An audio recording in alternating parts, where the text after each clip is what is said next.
जोसेफाबाद गांव सुंदर पहाड़ियों के बीच बसा हुआ था। चार्ल्स और क्लेरा जोसेफाबाद में बने हुए एक सुंदर घर की बालकनी में खड़े थे। तभी क्लेरा की नजर एक चर्च पर पड़ी। चार्ल्स, वो देखो, पहाड़ी की सुंदर हरियाली के बीच सामने बना हुआ चर्च कितना सुंदर लग रहा है। चलो ना चार्ल्स, चर्च में चलते हैं। वैसे तुम्हारा ख्याल बुरा नहीं है। वैसे भी आज हमारा इस गांव में पहला दिन है और अब हमें यहीं रहना है। इन गांव वालों में घुलने मिलने के लिए चर्च से ज्यादा अच्छी जगह कोई नहीं हो सकती। कुछ देर बाद चार्ल्स और क्लेरा चर्च के गेट के बाहर खड़े इधर उधर देख रहे थे कि तभी उनके कानों में एक महिला की आवाज टकराती है। तुम दोनों कौन हो? तुम इस गांव के तो नहीं लगते। चार्ल्स और क्लेरा ने देखा तो उनके पीछे एक औरत खड़ी थी और उन दोनों को घूरे जा रही थी।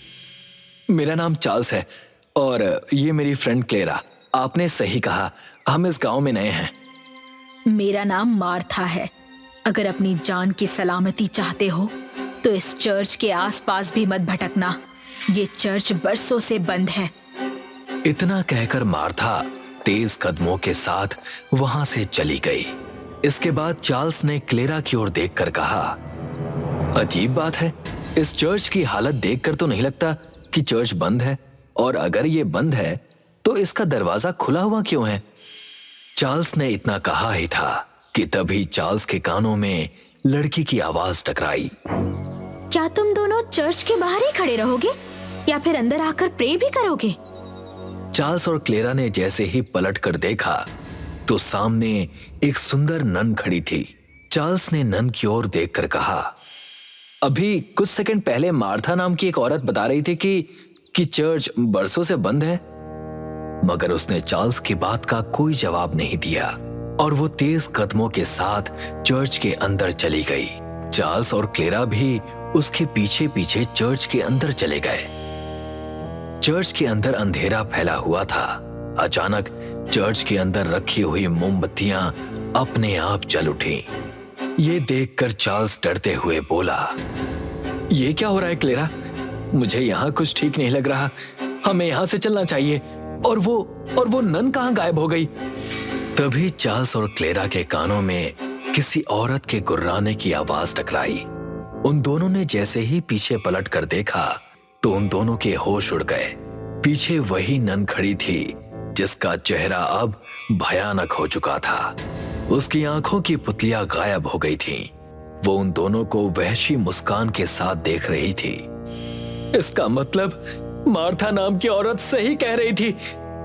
क्लेरा कांपते हुए उस भयानक नन को देखकर बोली, मैं जानती हूँ कि इस चर्च में एक शापित नन वास करती है, मगर मैं यहाँ पर एक मकसद के लिए आई हूँ। कौन सा मकसद? शादी के बाद पिछले 2 साल से मैं 3 बार गर्भवती हो चुकी हूँ, मगर हर बार कुछ महीनों बाद मेरा गर्भ गिर जाता है। मैंने सुना है कि इस चर्च के अंदर बहुत सी उन महिलाओं को संतान के सुख की प्राप्ति हुई है जो संतान के सुख से वंचित थी। ठीक है, इस बार तुम्हारा गर्भ नहीं गिरेगा। तुम्हें एक लड़की होगी, मगर तुम्हें एक वादा करना होगा। जवान होने के बाद तुम्हें उस लड़की को नन के रूप में इस चर्च को समर्पित करना होगा, यानी कि मुझे मंजूर है। लेकिन तुम्हें इस चर्च से अकेले बाहर जाना होगा। तुम्हारा पति इस चर्च से कभी बाहर नहीं जाएगा। मुझे वो भी मंजूर है। इतना कहकर क्लेरा चार्ल्स से कहती है, मुझे माफ करना चार्ल्स, मुझे किसी भी हाल में एक संतान चाहिए। तभी उस भयानक नन के मुंह से सैकड़ों भयानक कीड़े निकलकर बिजली की रफ्तार से चार्ल्स के चेहरे पर चिपक गए। चार्ल्स की चीख चर्च में गूंजने लगी। कुछ पलों के बाद चार्ल्स हड्डियों का ढांचा बनकर वहीं गिर गया और क्लेरा चर्च से बाहर निकल गई।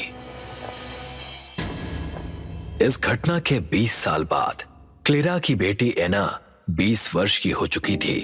उसकी सुंदरता के चर्चे जोसेफाबाद के हर घर में फैली हुई थी। एक दिन एना बाजार से अपने घर आ रही थी। कि तभी सैंडी और उसके दोस्त डैनियल ने उसका रास्ता रोक लिया। मैं तुमसे प्यार करता हूं एना, और तुमसे शादी करना चाहता हूं। मैं तुमसे प्रेम नहीं करती। मेरी माँ ने मुझे बचपन से यही सिखाया है कि मुझे विवाह जैसी मोह माया से दूर रहना है और मुझे अपना पूरा जीवन चर्च को समर्पित करना है। इतना कहकर एना तेज कदमों से वहां से चली गई। एना के जाते ही डैनियल ने सैंडी से कहा, लगता है तेरा दिमाग खराब हो गया है सैंडी। जानता है कि एना शापित है। जोसेफाबाद के लोग उस चर्च के आसपास भी नहीं भटकते, मगर मैंने देखा है कि ये एना चर्च के अंदर बेधड़क घुस जाती है। और वैसे भी एना एक नन बनने वाली है।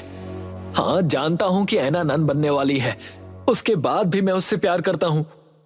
डैनियल डरता हुआ सैंडी की दादी मार्था के पास जाकर कहता है, मुझे आपसे बहुत जरूरी बात करनी है आंटी। सैंडी एना के प्यार में दीवाना हो चुका है और पूरा गांव एना और उसकी मां से घबराता है। तभी वहां पर सैंडी आ पहुंचा और डैनियल की ओर देखकर बोला, तुमसे एक छोटी सी बात भी हजम नहीं होती डैनियल। मार्था सैंडी की ओर देखकर कहती है, तुम्हें एना से दूर रहना चाहिए सैंडी। लेकिन क्यों दादी? आखिर क्यों गांव वाले एना से इतना घबराते हैं? मार्था एक कमरे के अंदर से बहुत ही प्राचीन किताब उठाकर लाती है और उस किताब में एक भयानक औरत का चित्र सैंडी को दिखाकर कहती है, जानते हो ये कौन है? उस चित्र को देखकर सैंडी डरते हुए कहता है, ये तो बड़ा ही भयानक चित्र है। कौन है ये? ये एक शैतान की देवी का चित्र है सैंडी, जो दूसरी दुनिया में रहती है। दूसरी दुनिया? हाँ सैंडी, दूसरी दुनिया। हमारा ये चर्च हमेशा से वीरान नहीं था। बरसों पहले इस चर्च में एक नन रहा करती थी, जिसने एक लड़की के शरीर से आत्मा निकालने की कोशिश की थी, प्रीस्ट से पूछे बगैर। वो लड़की तो ठीक हो गई, मगर चर्च के अंदर दूसरी दुनिया का द्वार खुल गया और जिस शैतान की देवी का चित्र तुम देख रहे हो, उसने एना के शरीर पर कब्जा जमा लिया। तब से वो नन शापित हो गई। लेकिन उस शापित नन से एना और उसकी माँ का क्या संबंध? गांव वाले एना और उसकी माँ से इतना क्यों घबराते हैं? एना की माँ और पिता बरसों पहले मुझे उस चर्च के बाहर मिले थे। मैंने उन्हें चर्च के पास रुकने के लिए मना किया था, मगर वो नहीं माने और अंदर चले गए। कहते हैं कि कुछ देर बाद चर्च के बाहर सिर्फ एना की माँ निकली थी और उसके पिता का तब से कुछ भी नहीं पता चला। उसके बाद ही एना ने जन्म लिया। मैंने क्लेरा के बारे में पता किया तो मुझे पता चला कि क्लेरा के 3 बार गर्भ गिर चुके थे। जरूर उसने उस शापित नन से अपने लिए एक संतान मांगी होगी। उस नन के अंदर जिस शैतान की देवी ने कब्जा जमा रखा है, वो अपनी बेटी को इंसानी कोख के जरिए इस संसार में लाना चाहती है। क्लेरा से पहले उसने जिस इंसान की भी संतान की प्राप्ति कराई, वो संतान 10 वर्ष बाद ही इस दुनिया से चली गई। मगर एना अब तक जीवित है। एना शैतान की बेटी है, वो शापित है सैंडी। अपनी दादी माँ की बात सुनकर सैंडी चुप हो गया। आधी रात का वक्त हो चुका था। क्लेरा अपनी बेटी एना के साथ गहरी नींद में सो रही थी कि तभी कमरे में अचानक काला धुआं फैलने लगा। अचानक क्लेरा की आंख खुल गई। उसने देखा कि वही भयानक नन उसके सामने थी। एना अब से केवल चर्च में ही रहेगी और वो चर्च के बाहर अब कभी भी नहीं निकलेगी। ये सुनकर क्लेरा बुरी तरह से चौंकती हुई बोली, लेकिन तुमने तो कहा था कि मेरी बेटी को चर्च के प्रति समर्पित रहना होगा, एक नन के रूप में। लेकिन तुमने ये नहीं कहा था कि वो चर्च से बाहर अपना कदम भी नहीं निकालेगी। तुम्हारा काम यहीं पर खत्म हुआ क्लेरा। अचानक उस भयानक नन के मुंह से भयानक कीड़े निकलकर क्लेरा के चेहरे पर चिपक गए। क्लेरा एक भयानक चीख के साथ कंकाल बनकर वहीं पर ढेर हो गई। तभी एना की आंख खुल गई और वो किसी सम्मोहित अवस्था में उस भयानक नन को देखने लगी। उठ जाओ एना और अपने उस प्रेमी को जो तुमसे सबसे ज्यादा प्यार करता है चर्च के अंदर लेकर आओ। इतना कहकर वो भयानक दिखने वाली नन वहां से गायब हो गई। एना किसी सम्मोहित अवस्था में अचानक उस कमरे में पहुंच गई जहां सैंडी गहरी नींद में सोया हुआ था। अचानक सैंडी की आंख खुलती है और वो अपने सामने एना को देखकर बुरी तरह से घबरा जाता है और कहता है, तुम अंदर कैसे आई एना? चलो मेरे साथ। चार्ल्स किसी सम्मोहित अवस्था में एना के साथ चर्च के अंदर चला गया। चर्च के अंदर उस भयानक नन को देखकर चार्ल्स का सम्मोहन टूट गया और वो कांपते हुए एना की ओर देखकर बोला, ये कौन है एना? एना एक शैतानी मुस्कुराहट के साथ चार्ल्स से कहती है, ये मेरी माँ है चार्ल्स, तुम डरो मत। जैसे ही मैं और मेरी माँ तुम्हारे शरीर का खून पिएंगी, हम दोनों की शक्तियाँ जो इस संसार में पूरी तरह से काम नहीं करती वापस आ जाएंगी। इतना कहकर एना का चेहरा उस भयानक नन की तरह भयानक हो गया कि तभी उन दोनों के कानों में मार्था की आवाज टकराई। मैं जानती थी कि ऐसा कुछ होने वाला है। एना और उस भयानक नन ने जैसे ही पलट कर देखा तो उनके पीछे मार्था हाथ में बंदूक लिए हुए खड़ी थी। ना जाने कितनी कोशिश के बाद मैं अपनी बेटी को किसी इंसानी कोख के जरिए इस संसार में ले आ पाई हूँ। मूर्ख औरत, तुझे क्या लगता है तू इस इंसानी खिलौने से मुझे और मेरी बेटी को खत्म कर देगी? मैंने तेरे और तेरी बेटी के बारे में प्राचीन किताबों में बहुत कुछ पढ़ा है और मैं जानती हूँ कि तुम दोनों जैसे ही मेरे बेटे सैंडी का खून पियोगी, तुम्हारी शक्तियाँ वापस आ जाएंगी और तुम दोनों मानवता पर कहर ढा दोगी।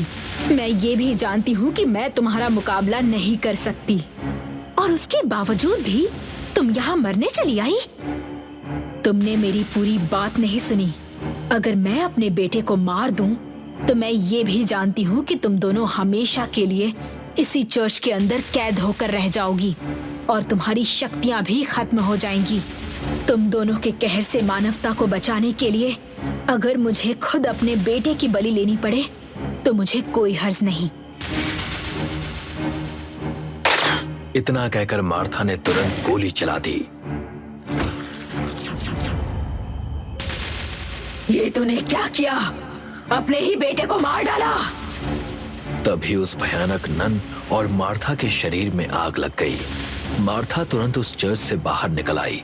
एक तेज हवा के साथ उस चर्च का द्वार बंद हो गया। बाहर डैनियल कांपता हुआ मार्था से बोला, ये आपने क्या किया? इंसानियत को बचाने के लिए मेरे पास इसके अलावा और कोई चारा नहीं था। अब शैतान की देवी और उसकी बेटी हमेशा के लिए इस चर्च के अंदर कैद हैं। अब वो कभी बाहर नहीं आ सकती। इतना कहकर मार्था डैनियल को लेकर वहां से चली गई। ये बात 1940 की है, जब भारत में अंग्रेज रहा करते थे। संतोष बाबू अंग्रेजी सरकार में भाप वाली ट्रेन के ड्राइवर थे। उस समय हमारे देश में भूत प्रेत बुरी शक्तियों का प्रभाव ज्यादा हुआ करता था। हर दिन एक अंग्रेज रेलवे कर्मी एडवर्ड संतोष बाबू के घर ट्रेन की समय सारणी का पर्चा देने आया करता था। एडवर्ड हिंदुस्तानी परंपरा और संस्कृति से बहुत प्रभावित था। उसे साधु संतों और मंत्रों से बहुत लगाव था। एडवर्ड सिर्फ नाम का ही अंग्रेज था। गुड मॉर्निंग संतोष बाबू, ये रहा आपका आज की ट्रेन का time table. Good morning Edward ji. आओ बैठो, चाय पी लो। अरे नो थैंक्स, मैं चाय पी कर आया। आज के टाइम टेबल में कुछ बदलाव है, आप देख लीजिएगा। अरे एडवर्ड जी ये क्या? मेरी ड्यूटी तो डे शिफ्ट की होती है, पर आज तो नाइट शिफ्ट का टाइम टेबल आया है। जी संतोष बाबू, आपको ट्रेन का इंजन मुंबई पहुंचाना है, जिसके लिए आपको आज रात 1 बजे रेलवे यार्ड पहुंचना होगा। ठीक है एडवर्ड जी, मैं आज रात टाइम पर रेलवे यार्ड पहुंच जाऊंगा। संतोष बाबू ने अपनी पत्नी विमला को भाप वाला इंजन बम्बई पहुंचाने की बात बताई। अरे विमला सुनो, मुझे आज रात मुंबई रवाना होना है। तुम मेरा खाना पहले ही तैयार कर देना। 24 घंटे का सफर होगा कम से कम। सुनो जी, अकेले मत जाना, अपने साथ अपने दोस्त राजेश को भी ले जाना। और हाँ, रास्ते में वो अंधेरा पुल पड़ेगा। मैंने सुना है उस अंधेरे पुल में किसी खूनी प्रेत आत्मा का साया है। अरे ठीक है, मैं राजेश को भी साथ ले लूंगा। रास्ते में अंधेरा होगा, मैं अपनी साइकिल में टॉर्च लगा लूंगा। तुम चिंता मत करो। रात के 12 बजे संतोष बाबू और उनका दोस्त राजेश दोनों अपनी साइकिल में टॉर्च लगाकर रेलवे यार्ड की ओर निकल गए। जैसे ही संतोष बाबू और राजेश अंधेरे पुल के करीब पहुँचे कि तभी उन्हें एक सुंदर स्त्री दिखाई दी। अरे अरे, इतनी रात गए अंधेरे में ये महिला यहाँ क्या कर रही है? अरे छोड़ो राजेश, मुझे कुछ गड़बड़ लग रही है। अरे नहीं यार, मुसीबत की मारी लगती है, चल देखते हैं। संतोष बाबू और राजेश ने करीब जाकर देखा तो खूबसूरत साड़ी में वो महिला काफी सुंदर और आकर्षित दिखाई दे रही थी। अब सुनिए, इतनी रात गए अंधेरे में आप यहाँ अकेली क्या कर रही हैं? क्या मैं आपकी कुछ मदद कर सकता हूँ? मैं पुल के उस पार रहती हूँ, क्या आप मुझे पुल के उस तरफ तक छोड़ देंगे? उस महिला की खूबसूरती और आवाज पर राजेश सम्मोहित सा हो गया। संतोष बाबू अपने दोस्त को मना करने ही वाले थे कि राजेश ने उस औरत से कहा, हाँ हाँ, क्यों नहीं, हम उसी तरफ जा रहे थे। चलिए मैं आपको पुल के उस तरफ छोड़ देता हूँ। वैसे आपका नाम क्या है? मेरा नाम गुंजन है। एक हाथ से साइकिल पकड़े राजेश पैदल ही उस महिला के साथ पुल की तरफ बढ़ गया और जैसे ही राजेश ने उस महिला को दूसरे हाथ से स्पर्श करना चाहा, अचानक उस महिला का चेहरा बदल गया। उसकी आंखों की पुतलियां बिल्कुल सफेद हो गई, उसके बाल जमीन तक फैल गए और उसके नाखून भेड़ियों के जैसे लंबे हो गए। उसने भारी आवाज में संतोष बाबू से कहा, बहुत वक्त के बाद इंसानी खून पीऊंगी। इतना कहकर प्रेतात्मा बन चुकी उस औरत ने अपने भेड़िए जैसे दांत राजेश की गर्दन में गाड़ दिए और अपने नुकीले पंजों से एक झटके में राजेश की गर्दन उखाड़कर फेंक दी। इससे पहले वो संतोष बाबू की तरफ बढ़ती, वो साइकिल पर बैठकर तेजी से पैडल मारते हुए पुल से उस तरफ भाग गए। उन्हें दूर जाता देख प्रेतात्मा गुस्से से तिलमिला उठी। कब तक अपनी जान बचाकर भागेगा? मरेगा तू। उसकी चेतावनी से संतोष बाबू का कलेजा कांप गया। वो हाफते हुए रेलवे यार्ड तक पहुंचे और साइकिल सहित गिरकर बेहोश हो गए। एक अंग्रेज अफसर ने उन्हें उठाया। अरे संतोष बाबू उठो, होश में आओ। क्या हुआ आपको? सर मैं ठीक हूँ। मैं घर से ड्यूटी के लिए अपने दोस्त राजेश के साथ निकला तो अंधेरे में पुल के पास उस प्रेत आत्मा ने मेरी आंखों के सामने मेरे दोस्त को मार डाला सर। वो आत्मा कई लोगों को मार चुकी है। जब आप घर लौट कर जाओगे तब मैं आपकी मदद करूंगा। साहब मुझे बहुत डर लग रहा है। रास्ते में वो प्रेत आत्मा जरूर मुझे भी मार डालेगी सर। मुझे बचाओ सर, मुझे बचाओ। मैं प्रेतों से बचने वाले कुछ मंत्र जानता। तुम मुझे अपना रुमाल दो, मैं उसमें कुछ अभिमंत्रित दाने रुमाल में रखकर तुम्हें दूंगा। पर साहब उससे क्या होगा? क्या वो प्रेत आत्मा मुझे नहीं मारेगी? जब तुम पुल पार करोगे तो वो प्रेत आत्मा तुम पर हमला करने जरूर आएगी। जब वो तुम्हारे नजदीक आए तुम रुमाल में रखे दाने उस प्रेत आत्मा के ऊपर फेंक देना और पीछे मुड़कर मत देखना। आपको बहुत बहुत धन्यवाद साहब। संतोष बाबू डर कर अपनी साइकिल से उस पुल के जैसे ही करीब पहुंचे, अचानक प्रेतात्मा हवा में तैरते हुए अपनी भयानक शक्ल में सामने आ गई। आखिर तू आ ही गया ना वापस। अब मैं तेरे खून से अपनी प्यास बुझाऊंगी। ओह नहीं, कितनी भयानक दिख रही है। प्रेतात्मा ने संतोष बाबू को रुमाल निकालने का मौका ही नहीं दिया और उन्हें दबोचने के लिए जैसे ही झपटी, उसे करंट की तरह एक तेज झटका लगा। अच्छा, तो मुझसे बचने के लिए तू मंत्रों का सहारा ले रहा है। देखती हूँ कितनी देर तक बचेगा मुझसे। लगता है रुमाल में अभिमंत्रित रखे दाने इतने शक्तिशाली हैं कि ये चाहकर भी मुझ पर हमला नहीं कर पा रही। इससे पहले कि ये मुझे मेरे दोस्त की तरह मार दे, मुझे ये दाने इसके ऊपर फेंक देने चाहिए। जैसे ही संतोष बाबू ने अपना रुमाल निकाला, उन्होंने देखा कि वो प्रेतात्मा अपने हाथों में राजेश का कटा हुआ सिर लिए खड़ी हंस रही थी। नहीं, अरे ईश्वर, मेरी इस भयानक प्रेतात्मा से रक्षा कर। अंधेरे पुल में अचानक अपने सामने राजेश का कटा हुआ सिर देखकर संतोष बाबू साइकिल सहित गिर गए और उनकी टॉर्च भी बुझ गई। हे भगवान, मदद कर, नहीं तो यह प्रेतात्मा मुझे नहीं छोड़ेगी। अचानक वो प्रेतात्मा अपना भयानक रूप लेकर संतोष बाबू के सामने आकर खड़ी हो गई और उन्हें खा जाने वाली नजरों से देखने लगी। संतोष बाबू ने रुमाल में रखे हुए अभिमंत्रित दाने तुरंत निकाल लिए। ये देखकर उस प्रेतात्मा ने गुस्से से संतोष बाबू की ओर देखकर कहा, तुझे क्या लगता है कि इस तंत्र मंत्र का सहारा लेकर तू बच जाएगा ना? जाने कितने तांत्रिक आए और चले गए, पर मेरा कुछ नहीं बिगाड़ पाए। संतोष बाबू ने तुरंत बगैर देरी किए वो अभिमंत्रित दाने उस प्रेतात्मा के ऊपर फेंक दिए।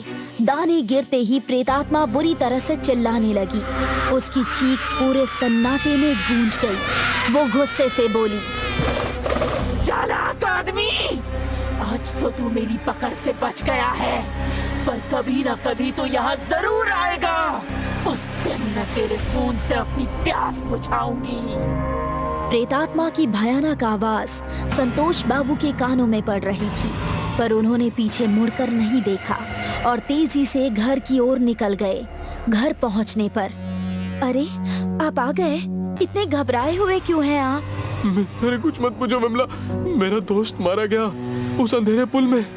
और तो और अंधेरे पुल की वो प्रेत आत्मा मेरी भी जान लेने वाली थी। वो तो भला उस अंग्रेज अफसर का जिसने मुझे बचाया। हे भगवान, ये क्या कह रहे हैं आप? शुक्र है कि आप सही सलामत घर लौट आए।